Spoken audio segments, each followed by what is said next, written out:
Hello and welcome to technically part 45, but not really because I'm calling it the bonus video, so it's not part 45. I'm MCFPapa, and what I hope has worked is the 2-player.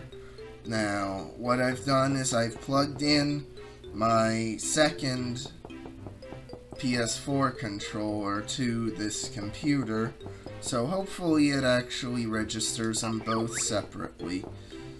It does say there's 2 of them, so hopefully, I don't know. Is it random? Oh no, it's not. Wow, like there's a ton of stuff here to actually do. Seems like a lot of the normal mini games. Alright, we can pick characters even. Mumbo, Jinjo, Jam Jars, Grunny. Yeah, remember Jinjo was the one that was unlocked. Oh, it does work! Yes! Alright.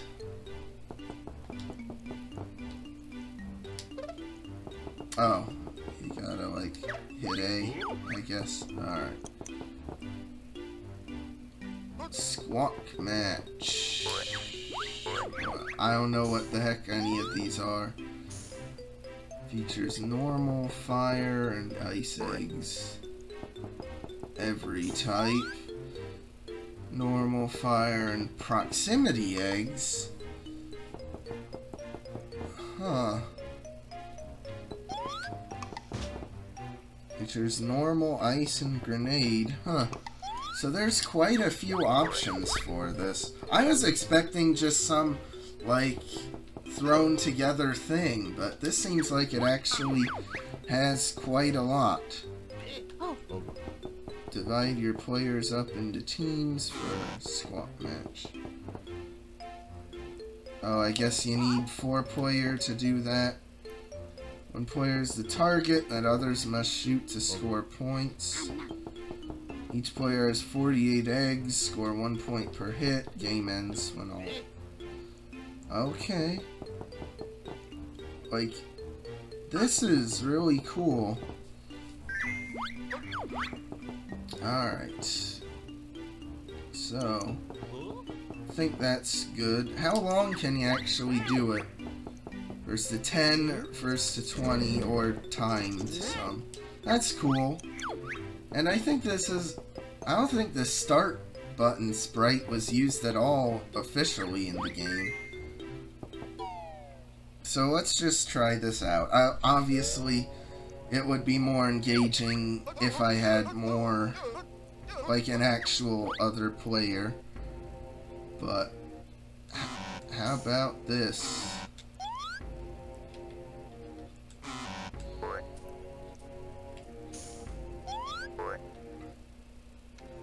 So you just gotta, like, find your opponent, I guess. Oh, you can't even beat bust them. Oh, I wanna see... Oh, I guess those aren't eggs that actually change, but I want to see the proximity eggs, what they're like. If I can find any of them. They might be like hidden as like special eggs. Oh, here's some. So... Oh, this is Target Sans room, but I guess you can't go in there. Oh, there's even a little radar and everything. Like, this is so cool. Like, if only I had friends willing to play Banjo-Tooie for video. But, like, still, wow. Like, they really put in a ton of effort into this thing. Oh, and here, oh yeah, there he is. Can you just ram him? Oh, you can, I guess. Oh, but there's a health bar there, too. Huh.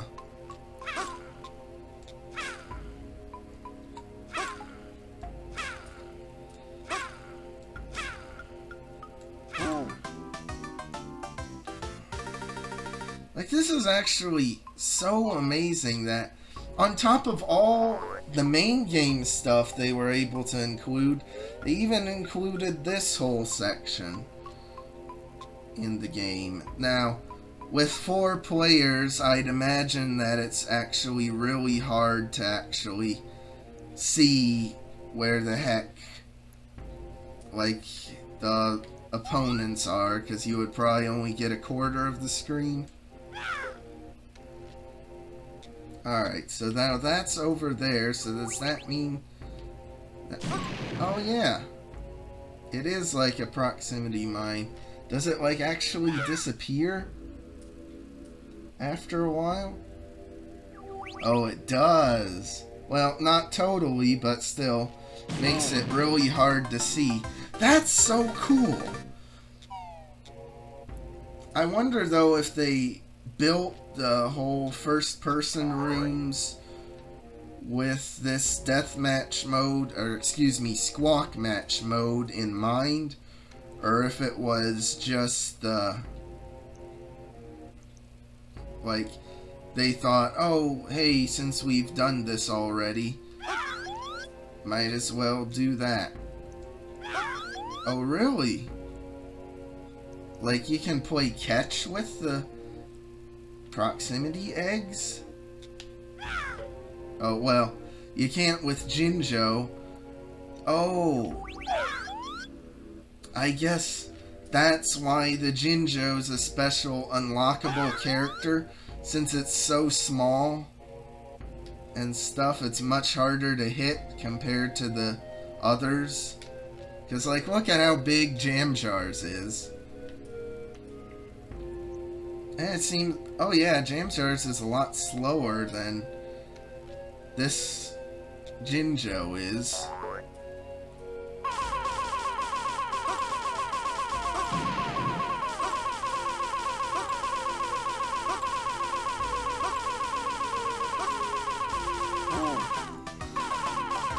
But seriously, really, like, well done job by the developers to make this whole thing.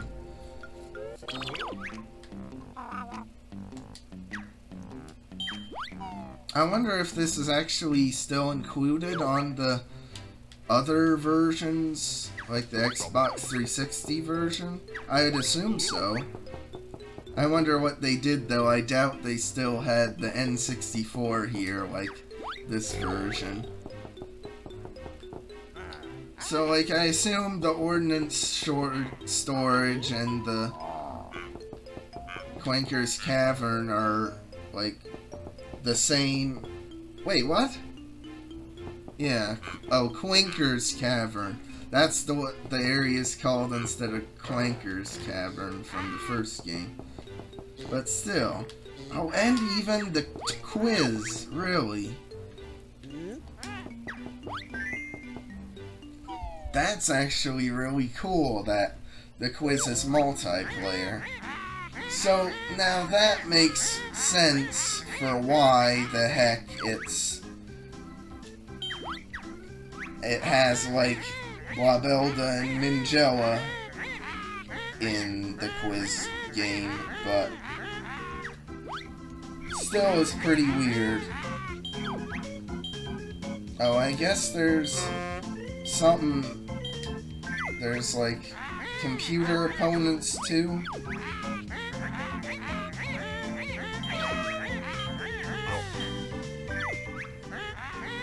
Yeah, I guess there is.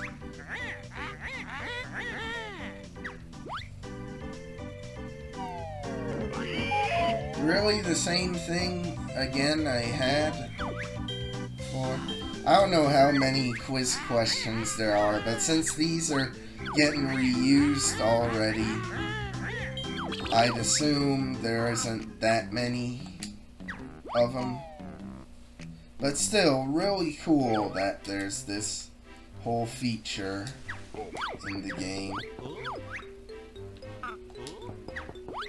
And then what else is there? There's Kickball, Dodgems, the Hoop Hurry, the Balloon Burst. Yeah, so a lot of those red, green, blue mini games are here. What the heck's Zubba's Nest Shootout? I don't know what that is. Oh! Where are the bees?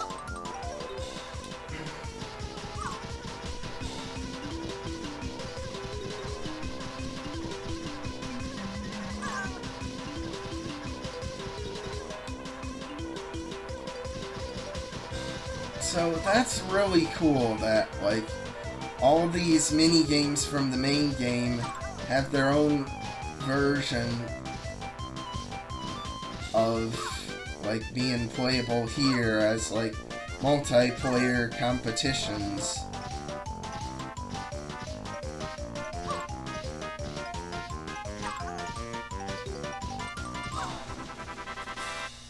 So that's really fun. Oh, and then they show off the score and everything. And that's a cool painting in the background. You can't really see outside of the results screen here. Is there anything else I don't know about?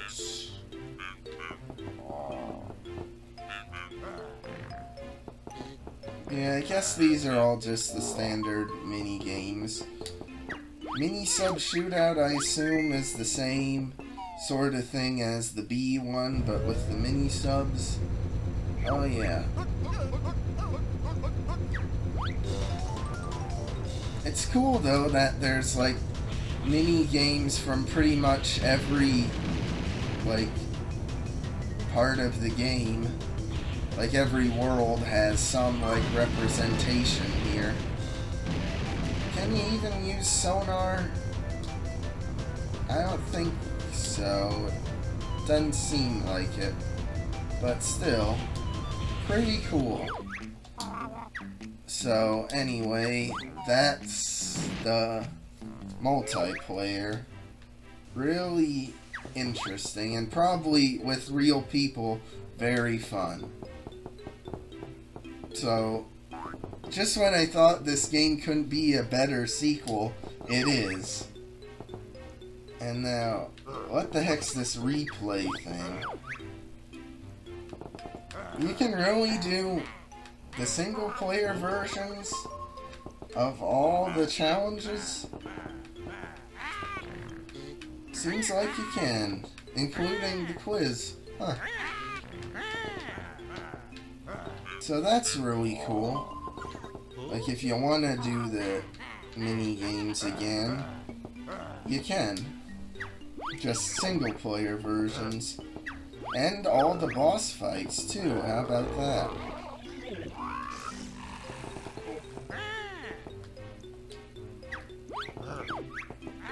And then for cutscenes, what's there? That really all the cutscenes there are in the game? Wait, what's the character parade? Is this... I don't think this was shown off in the game, was it?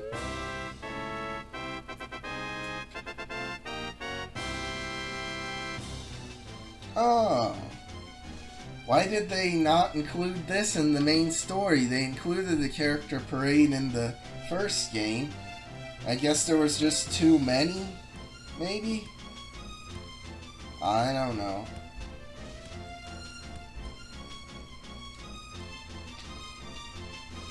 Oh, there's the stupid slumber. By the way, I don't know if I'll mention it, but you can use a Clockwork Kazooie egg to get that Jiggy, and you don't need to sneak through the thorns on him. Yeah, this will probably take a while. I might not have thought this through, but, like, seriously, the amount of content they put into this game is just insane. And Banjo-Tooie, like, it directly references in its ending, oh, wait till Banjo 3, and Banjo 3 never came. and probably never will. Watch me, by the time this is uploaded, Banjo 3 is actually announced, but as it stands right now, Rare seems to just want to do other stuff, and some of the developers who worked on these games decided to make Playtonic games and made Yooka-Laylee, and if anything, probably the Tooka-Laylee, if that ever comes out, will probably be the closest to a proper Banjo successor to be made in the future. Like, I doubt anyone else is really gonna try to do a successor to Banjo specifically. Like, there was a Hat in Time, but that isn't really Banjo. That's more of a successor to the sort of Mario 64, Mario Sunshine sort of gameplay, in my opinion. Oh, there's the Cursed Saucer Apparel, too. So, fun. And, like,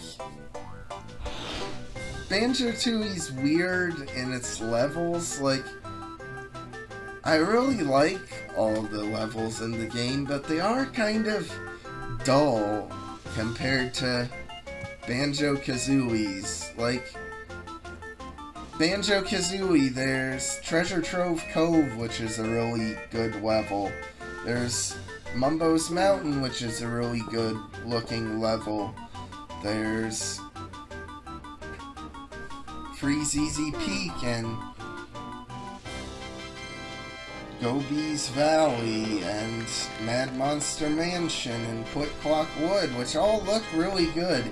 Even Rusty Bucket Bay, for being like the worst sort of level, I'd say, in the original Banjo-Kazooie, it still looks really good. It's all oily and industrial, but it still has a pretty cool style to it.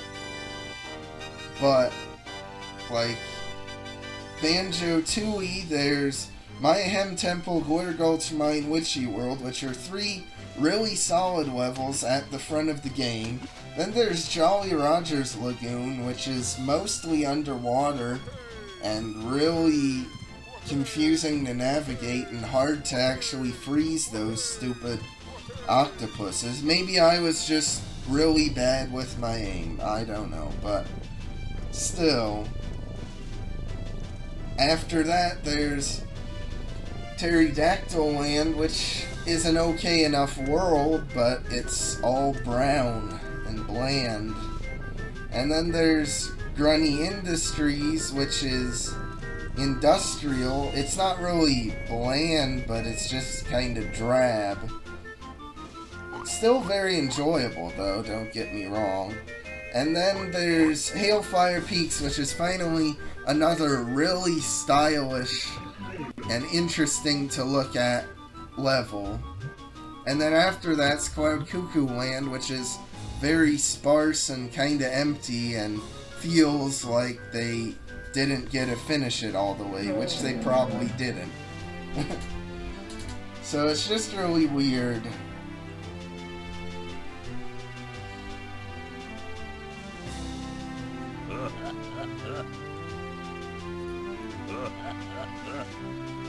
I will say, though, like, say what you will about Banjo-Tooie, it's a much better successor to Banjo-Kazooie than Nuts and Bolts.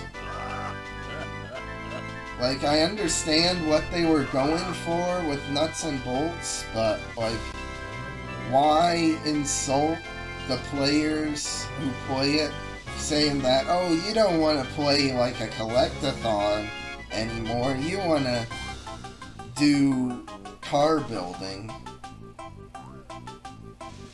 for some reason. And then, like, that's pretty much it for what Rare's contribution to Banjo has been. There is the GBA game. I don't know what that's like. I honestly haven't really seen anything on it. I will do a Let's Play on that game, so stay tuned for that. And then after that, I'll, I guess, go on to Ukulele, which I'm probably the biggest Ukulele defender out there. I think it's a really good game and a good successor to these Banjo games. It's got its faults, but I'd say it's a really solid game overall. And then there's Ukulele and the Impossible Lair, which I'll probably wind up doing since that's more of a Donkey Kong Country successor. So, a lot of buddy duo content coming from me in the future, so stay tuned for that.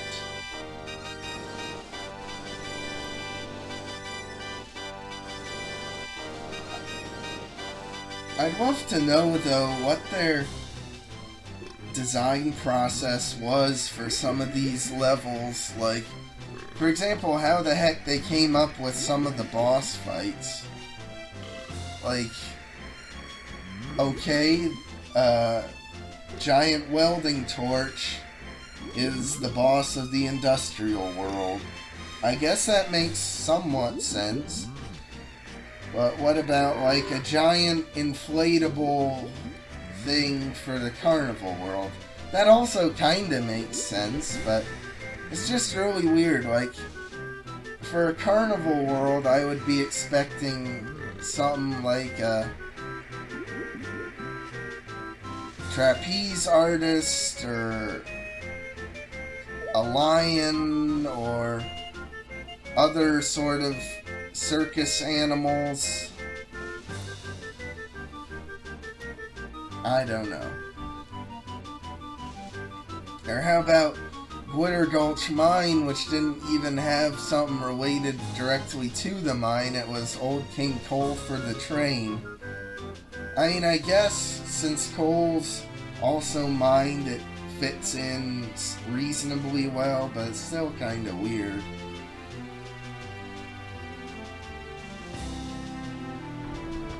And for the Mayan, like, god target sand, they made it a shooting gallery. Really interesting ideas. And, like, it's just funny to me that, like, they didn't even get to do all their ideas that they wanted to in this game. They were, like, so rich with ideas that they couldn't even fit them all in, either for time or budget, or both. But it's just really funny, because, like, what they did include, they included so much in this game. Several unique mini-games in each world, a unique boss fight, tons of dialogue with interesting characters in each world, interesting new moves that build on the already existing ones from the first game. Just overall an really incredible experience. So I guess maybe one weak sort of area is the hub world. Like, it's a perfectly fine hub world, but it just doesn't have a ton going on. It feels very empty, because, like, there isn't any real side Jiggies to find. There's just, like, a few stop and swap stuff, and, like, a few Jinjos, and that's it. Really weird. Maybe the hub world also suffered and they wanted to do more with it, but couldn't. And how the heck did they come up with Master Jiggywiggy? This, like, humanoid person with a giant Jiggy for a head. Weird. I assume they came up with the disciple Jiggywiggy by just reskinning the master's model a bit.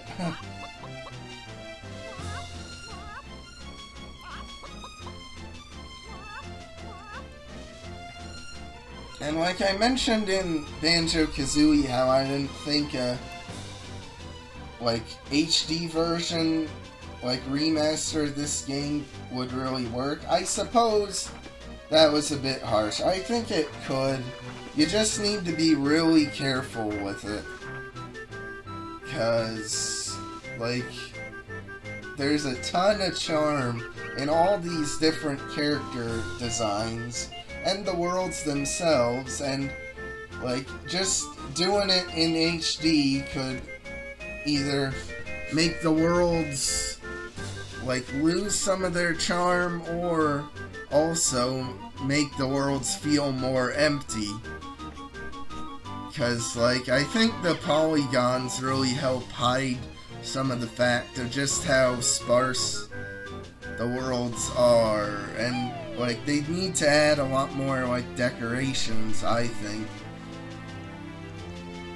For example, the Ocarina of Time 3D, that's a great game, a great remake of an already great game, but like it just makes the world feel kinda empty and simple with how there isn't a ton going on in like Hyrule Field, for example, and that sort of thing.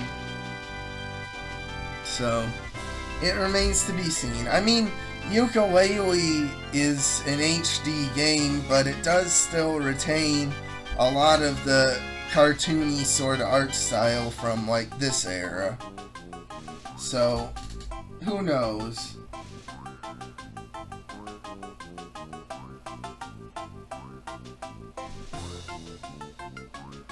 By the way, I've talked for so long, but this cutscene keeps on going. Oh, Blabelda actually had a dog? I didn't know that. Was the dog in the other cutscenes? I don't remember it. Maybe I just didn't notice it. And I guess maybe the reason they didn't include this in the actual end of the game is just because of how long this is. Because, like, Banjo-Kazooie's thing was long, but this one has even more characters to get through.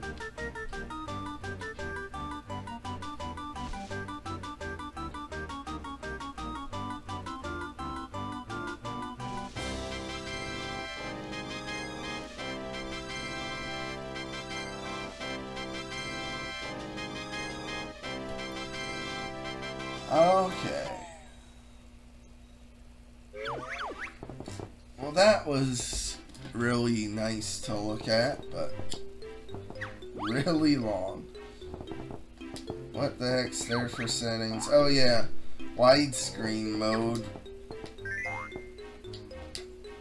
Which, like, you can turn it on and then it looks like that, but I couldn't figure out how the heck to actually make the emulator display in widescreen. There's probably a way, but I couldn't figure it out, so oops.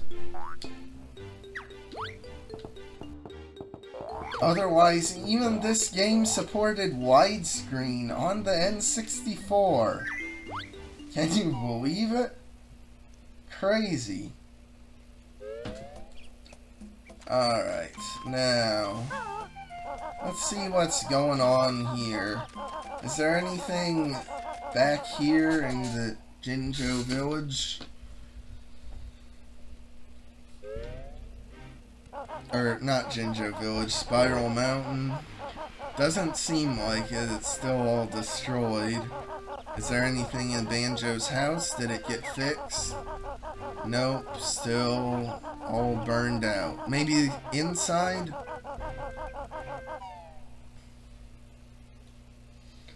By the way, I guess I was wrong when I mentioned earlier, enjoy this, because it'll be the last time I visit Spiral Mountain, because here I am again.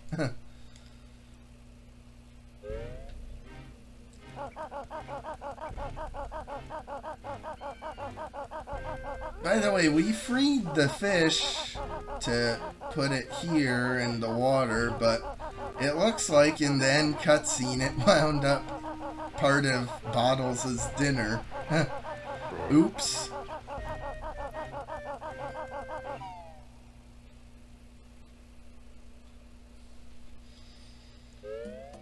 I will say though, like, it's very fitting for the final boss to be the Hag one, since like we're chasing down its trail all throughout this game. And then we finally get it there at the end. Let's go see if King Jingling has anything to say.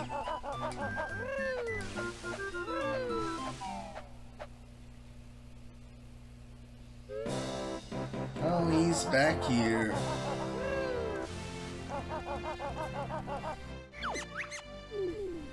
Welcome back. Are you feeling better now, Mr. Ring-a-Ding? Couldn't be better, thanks.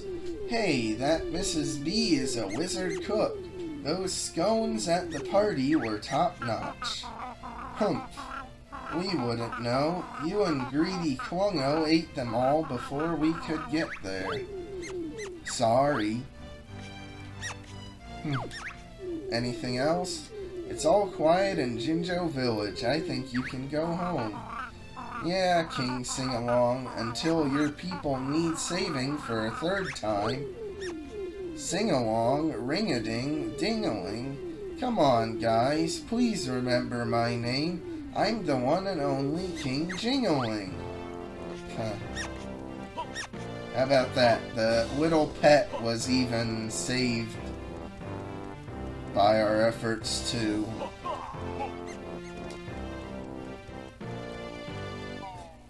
It is very cool that you can like go back and talk to him because you saved him. I assume Bottles is in his house.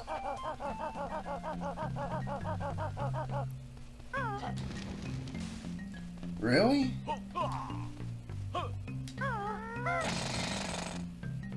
You can't go in Bottles' house? Again? Well, maybe through the back door. Maybe they'll let me go in that way.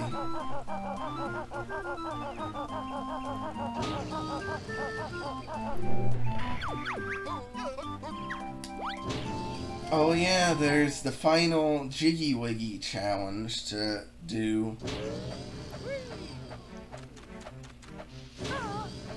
So let's go in and do that.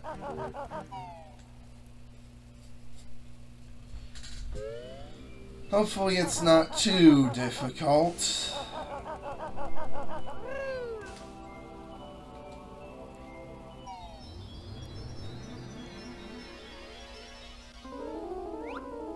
Oh, now they rotate. Now you will also need to rotate pieces by pressing left and right. Await your fastest completion time.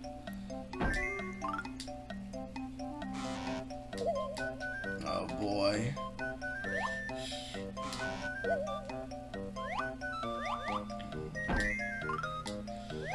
Yeah, I don't know about this one, if I'll be able to do it first try.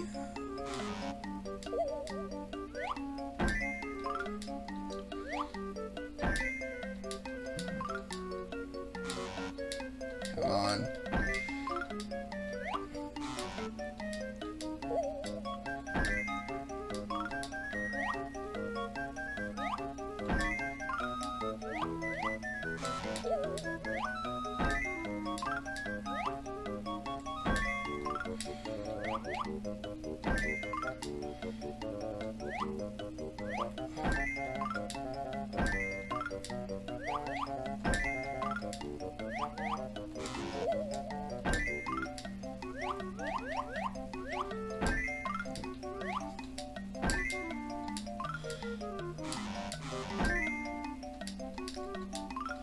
Alright, still plenty of time.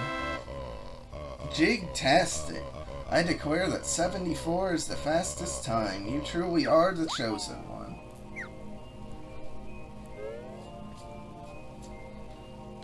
So that's actually a nice improvement over the first ones that were with the bottles bonus in the first game, since those you had a really strict time limit. Here the time limit isn't that strict, and I assume you can just replay it again and again if you really want to.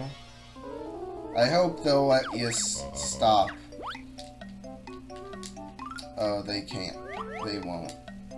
Okay. Well, I'll do it again.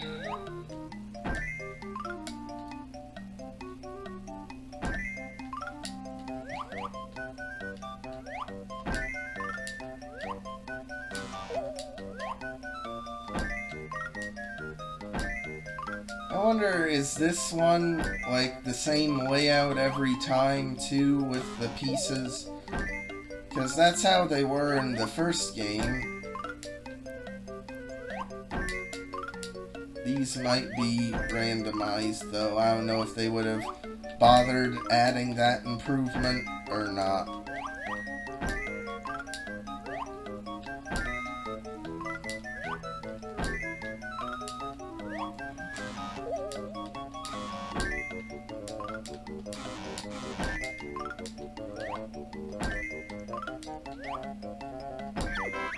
Alright, Jig-tastic. New fastest time of 63. Oh boy. I bet speedrunners are able to do that one insanely fast. Anything else for you to say?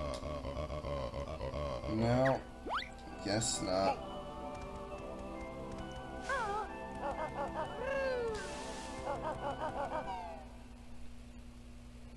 That's cool though that they have it as like a little extra thing.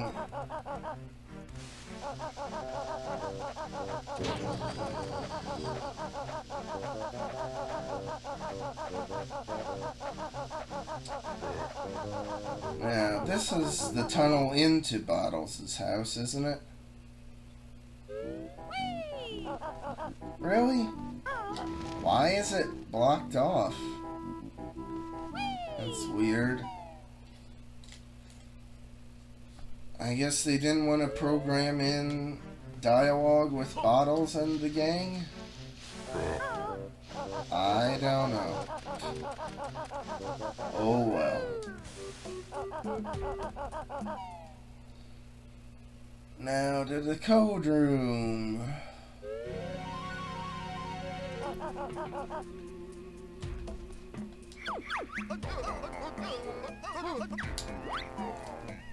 I looked up all the codes on the wiki, so hopefully this is all of them.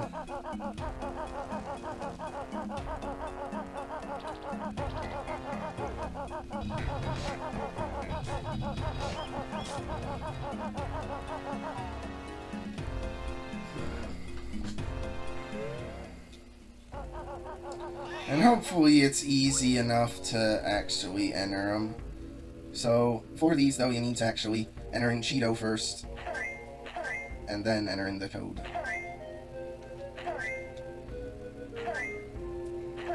Fortunately, it's easy to enter in Cheeto, so that's good. Alright, first one is Super Banjo. Okay. I might need to... Well, actually, I'll just save states, so I'm not bothering re-entering all this stuff. Alright, so now try it again for Super Banjo. I really wish there was an indicator, though, that you were actually hitting the correct letters, instead of just nothing. I mean, there's an indicator if you get it wrong, but not if you get it right. Alright, Super Banjo Cheat allows you to run faster. Honestly, I might just speed all this up, too. Because do you really need to see this in real time? I don't know, probably not. So next one, Super Baddie.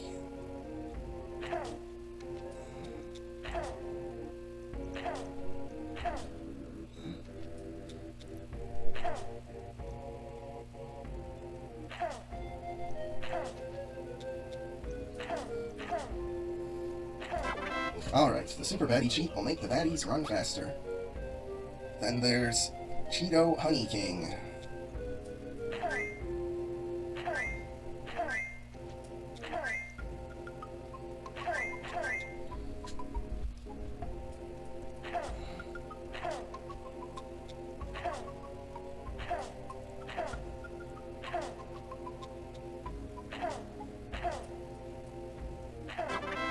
The Honey King cheat will give you infinite energy and air. Next one is Cheeto. And then Nest King. Oops.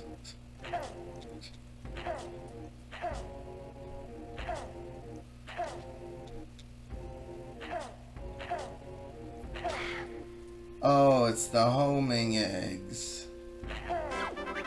Okay. The Nest King cheat will give you infinite eggs and feathers.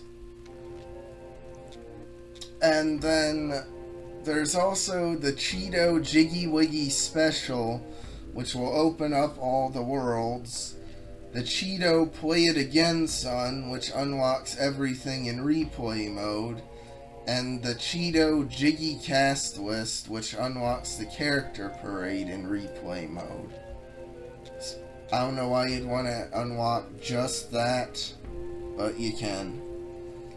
And also, I believe I mentioned earlier that you can also unlock the Cheeto cheats plus the homing cheat if you end the Jiggywiggy Temple, if you actually just type in Cheeto and then the cheat backwards, and you can do it without the proper Cheeto pages. Anyway, I think Jiggywiggy Special or Play It Again Son or Jiggy Cast List is the 11th cheat, but I don't want to bother entering them since they don't matter.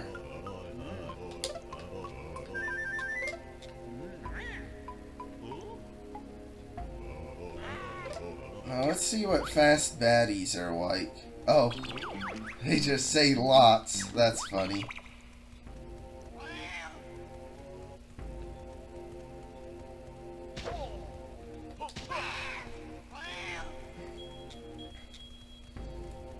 Those don't seem that much faster. Let's see about the statues. Oh, now those shoot a lot faster. So I guess it just depends on the enemy.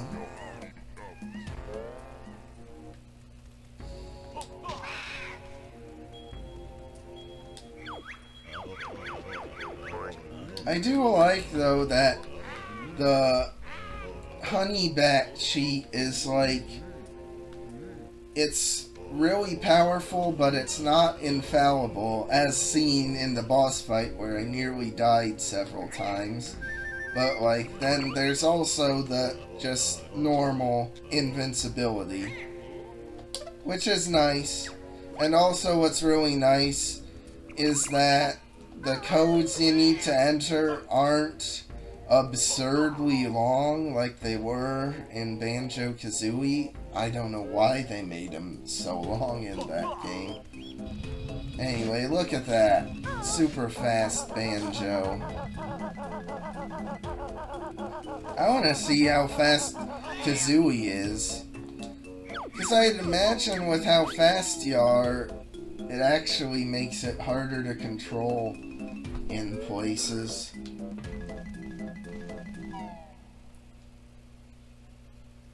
But we'll see. Not much left to do, but I do want to go to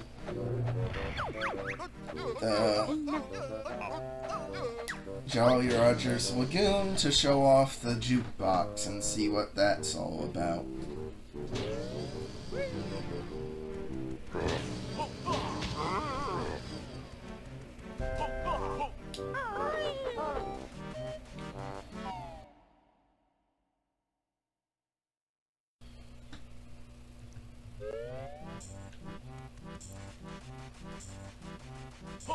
I'd assume they're faster split up too, aren't they?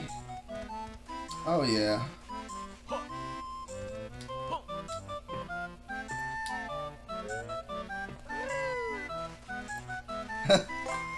Sheesh.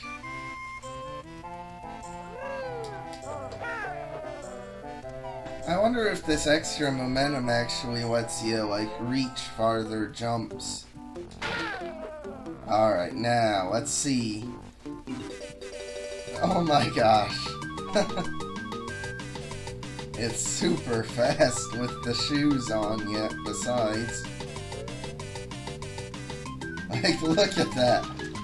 Wow. That's crazy.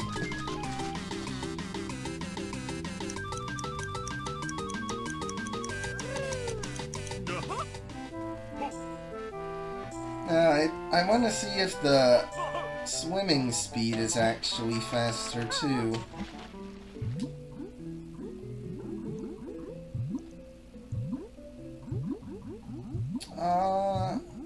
Maybe a bit. It's not really that noticeable though if it is. Oh well, at least the surface paddling is a lot faster. So that's cool.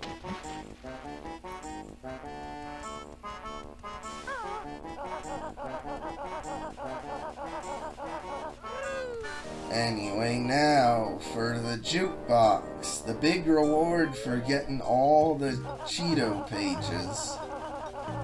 Let's see it.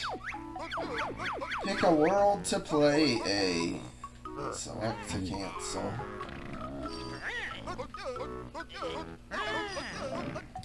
Alright. Oh, and it is, I guess, all the songs?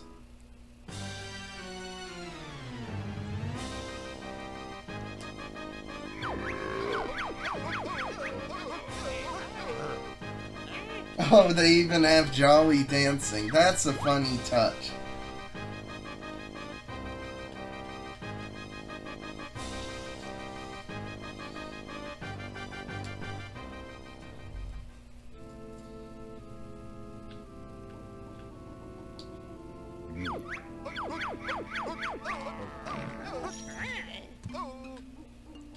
Oh, and multiple dancing animations even. How about that?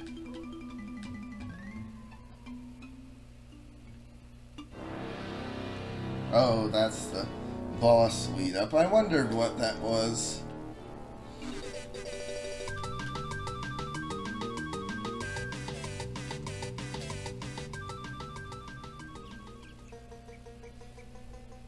Oh, and then the title screen.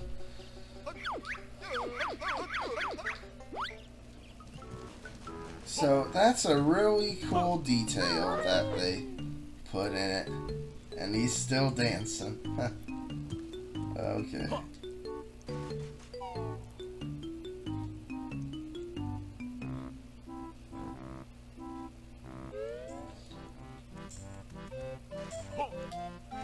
Well, now, what else is there? I want to see if the flight pads actually are faster too. So I guess just go back to Spiral Mountain one more time.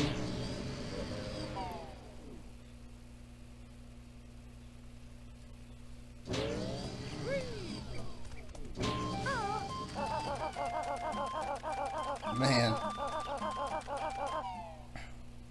I bet this is the go-to for speedrunners who are trying to complete the game.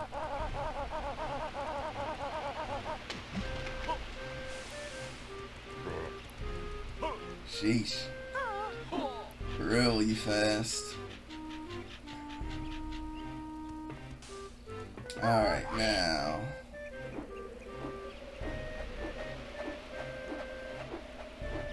Oh yeah, I think this is even faster too.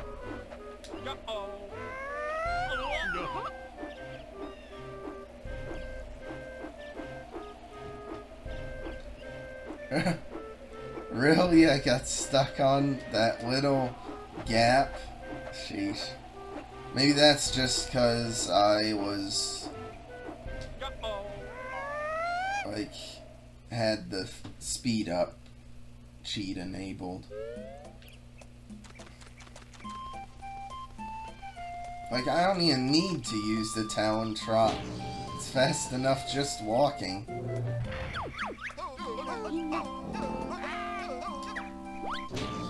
Now, the last thing I want to check out is if there's anything back at the Cauldron Keep.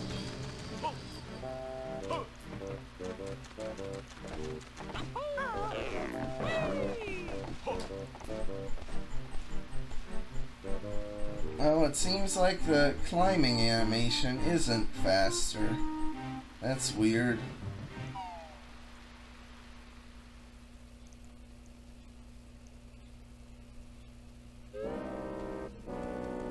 Alright. Let's just see. I don't even know. There might be nothing here. Maybe Kwongo's back here? Oh, it takes you right up to the Tower of Tragedy, huh? Is there anything else to notice here? Doesn't seem like it.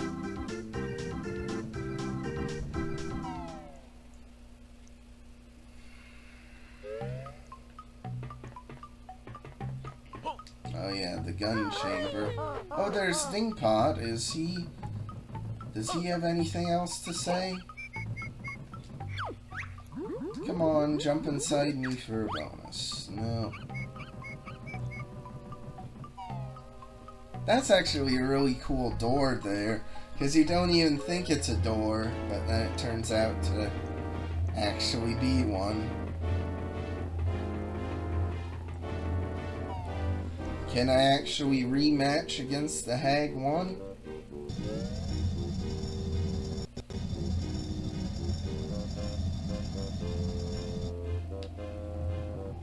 Nope. But it's cool they let you actually go up here. I don't know why, but you can.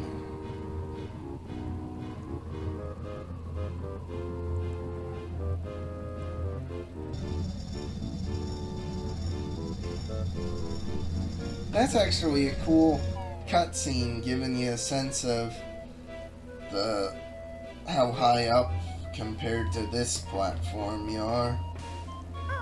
And just think, that's something you would only see if you backtracked here, because I doubt you could weave in the middle of the fight.